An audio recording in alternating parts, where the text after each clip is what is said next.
Halo teman-teman, jumpa lagi di Literatalks, kabar literasi hari ini. Sudah bersama kami di Rumah Literasi Indonesia, yakni relawan sekaligus inisiator Rumah Baca, jaringan Rumah Literasi Indonesia. Kita sapa yuk. Halo teman-teman. Halo. Apa kabar? Tegang banget ya kita. Nggak tegang nih.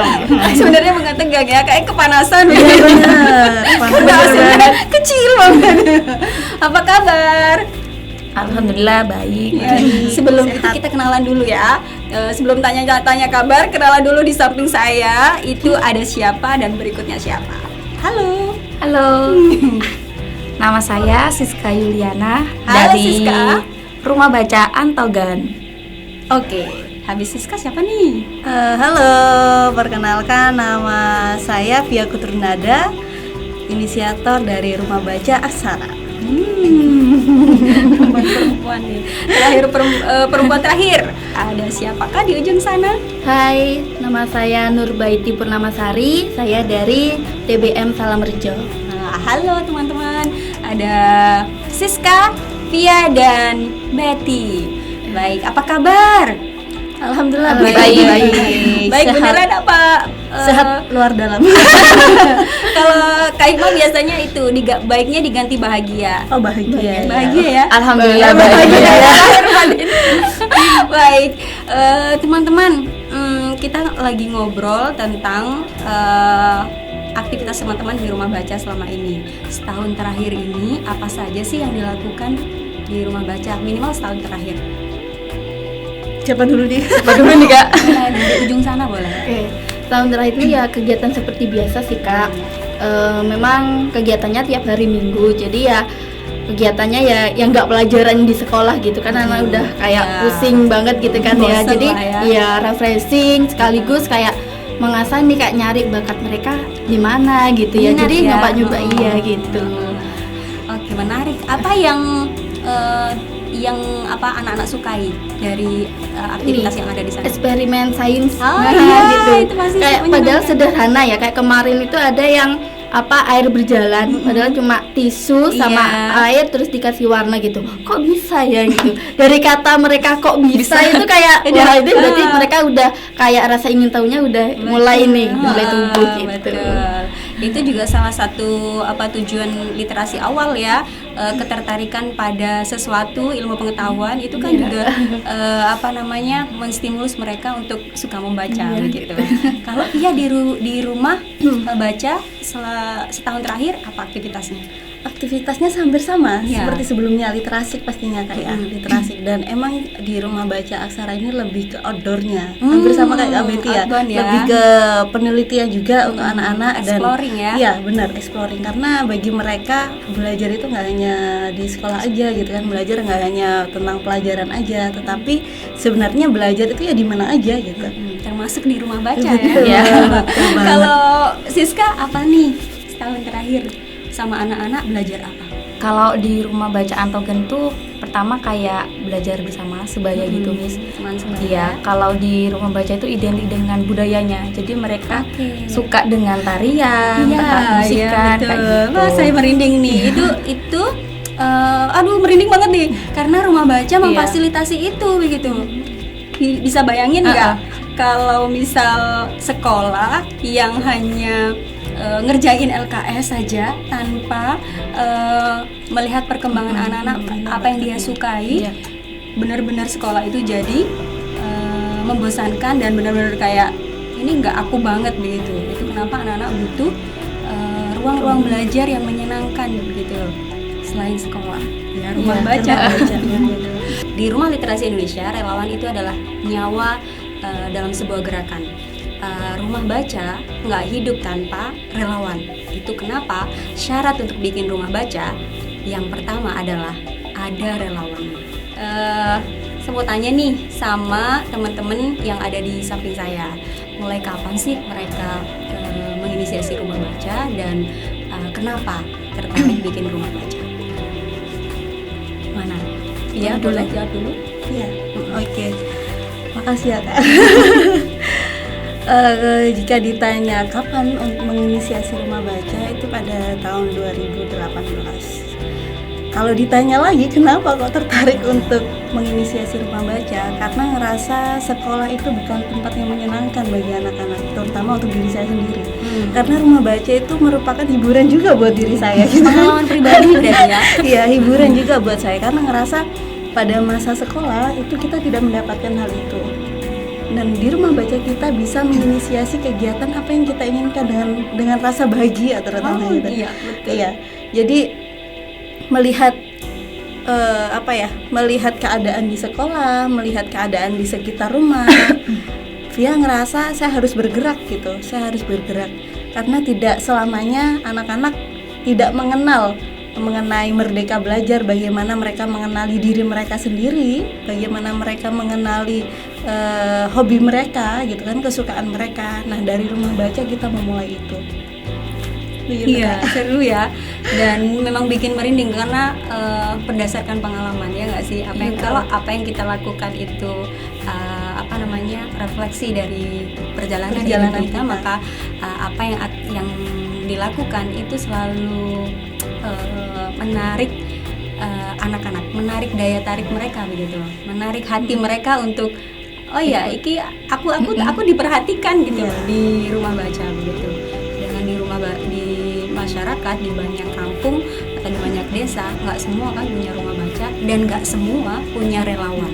Bisa bayangin nggak waktu itu Kak Hikmah itu kenapa bikin rumah baca dan harus berjejaring? Ya karena ngerasa gini, aku jadi relawan. Bisa bayangin nggak di setiap desa ada relawan yang total gitu loh, total dan royal. Bisa bayangin nggak? Kita sedekah tempat, sedekah waktu, sedekah pikiran, bahkan sedekah apa lagi?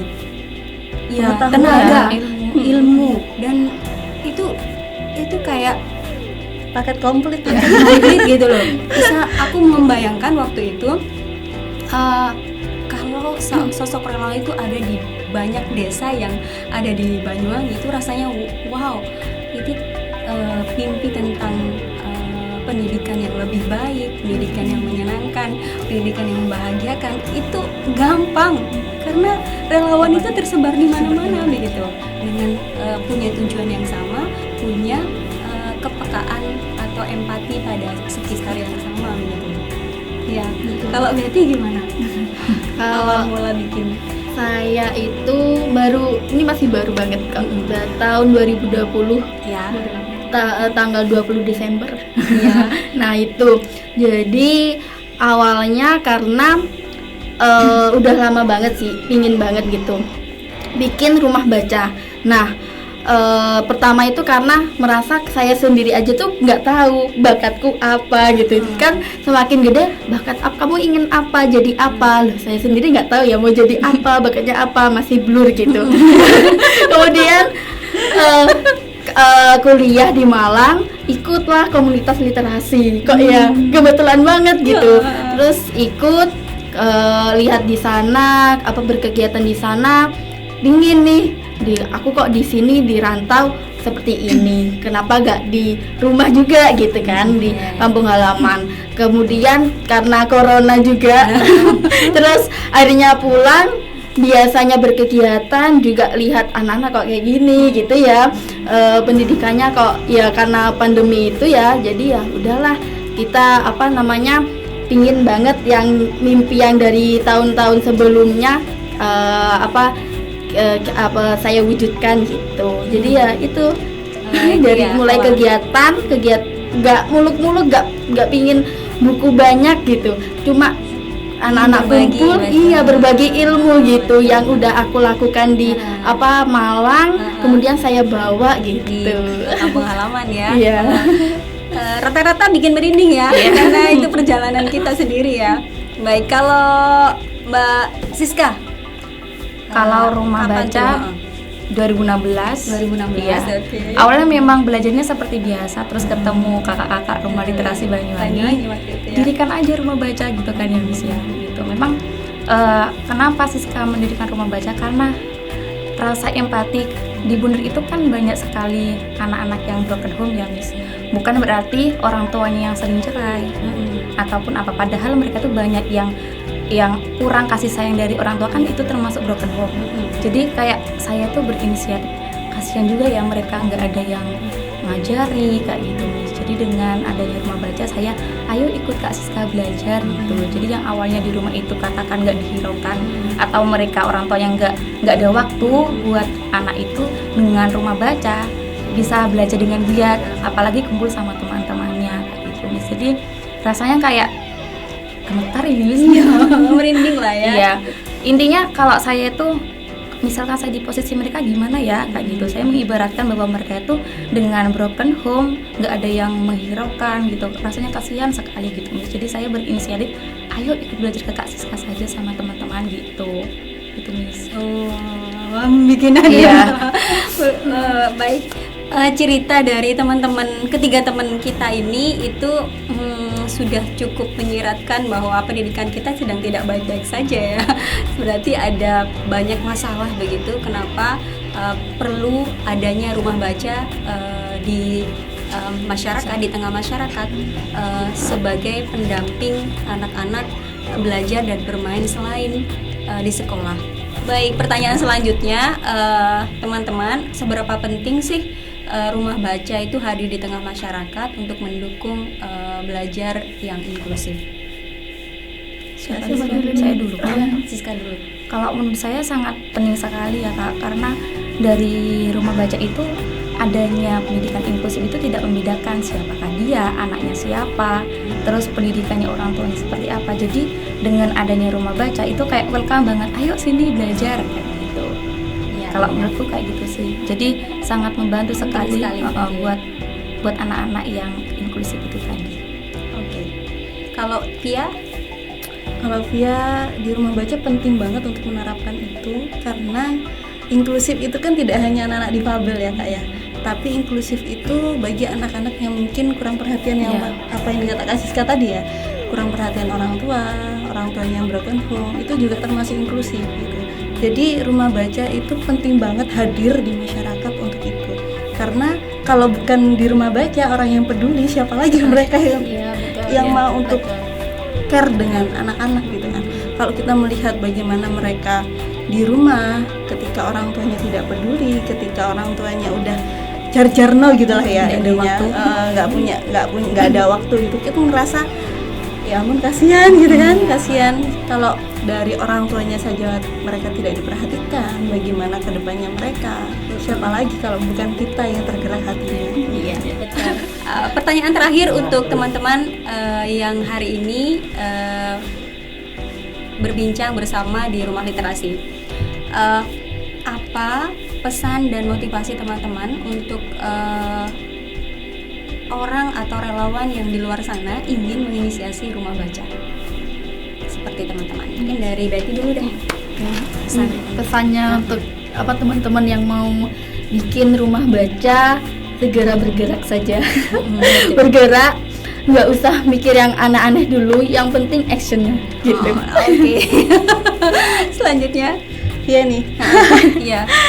Pesannya untuk teman-teman yang mau menginisiasi rumah baca, yaitu benar kata Betty, bergeraklah, tetapi kita juga harus menyiapkan ya, terutama relawan, tempat dan orang-orang yang ada di sekitarnya. Jadi nggak hanya kita semangat untuk bergerak ya Kak ya, kita juga harus menyiapkan fasilitasnya gitu, fasilitas, terutama fasilitas yang paling kecil aja deh gitu ya, sederhana aja gitu, terutama dari tempatnya gitu kan, bukunya walaupun sedikit, sumber gitu belajar kan. ya maksudnya. Sumber belajar gitu. Oke, kalau Siska? Kalau dari saya, kalau Mbak Betty tadi bergerak, Kak Via adalah lengkapi fasilitasnya. Kalau saya kuatkan mentalnya. Terus yang terakhir adalah bergeraklah dengan ketulusan hati kalian. So sweet. Iya betul, apa yang dikatakan teman-teman tadi, motivasinya itu salah satu yang penting dalam menginisiasi rumah baca. Jadi rumah baca itu bukan hanya sekedar koleksi buku, tempat koleksi buku, bukan. Rumah baca adalah soal manusianya. Ketika soal manusianya, maka ia akan memperhatikan dari seluruh perkembangannya. Kalau anak-anak rumah baca, target rumah baca itu adalah anak-anak, maka ya perkembangannya, kemudian dampingi minatnya, itu yang dilihat. Kalau dia remaja, tentu juga perkembangan menuju remaja itu juga didampingi begitu. Kalau dia ibu-ibu targetnya, mereka juga butuh pendampingan, mereka juga butuh belajar. Kalau di rumah literasi namanya ada program sekolah pengasuhan, parenting. Kenapa orang tua perlu dilibatkan di rumah baca? Ya supaya tidak jomplang. Kalau kami di rumah literasi ada segitiga emas pengasuhan namanya, bahwa sekolah, kemudian masyarakat, kemudian keluarga itu jadi satu kesatuan dalam pengasuhan, dalam mendampingi anak-anak dalam perkembangannya, tumbuh kembangnya. Nggak boleh absen satupun. Ketika masyarakat tidak hadir, maka pengasuhan itu akan tidak seimbang dan tidak berjalan dengan baik. Dan rumah baca adalah bagian dari masyarakat. Itu kenapa rumah baca hadir untuk ambil tanggung jawab mendidik dan terdidik. Oke teman-teman, kita sudah ada di ujung bincang literasi hari ini. Saya ingin ucapkan terima kasih dulu ke tamu yang sudah hadir. Terima kasih teman-teman. Sama-sama. Ya, jadi kayak menyulut kembali energi gerak kita. Jangan lupa teman-teman nonton podcast ini di channel Rumah Literasi Indonesia. Satu lagi, tunggu jadwal puncak Pesta Gerakan Pendidikan 2022 di Rumah Literasi Indonesia, yakni Inspirasi Sekolah Literasi Jilid 10. Salam dari kami, Inspirasi Sekolah Literasi, bergerak dari literasi. Dadah. Yeay. Akhirnya selesai juga.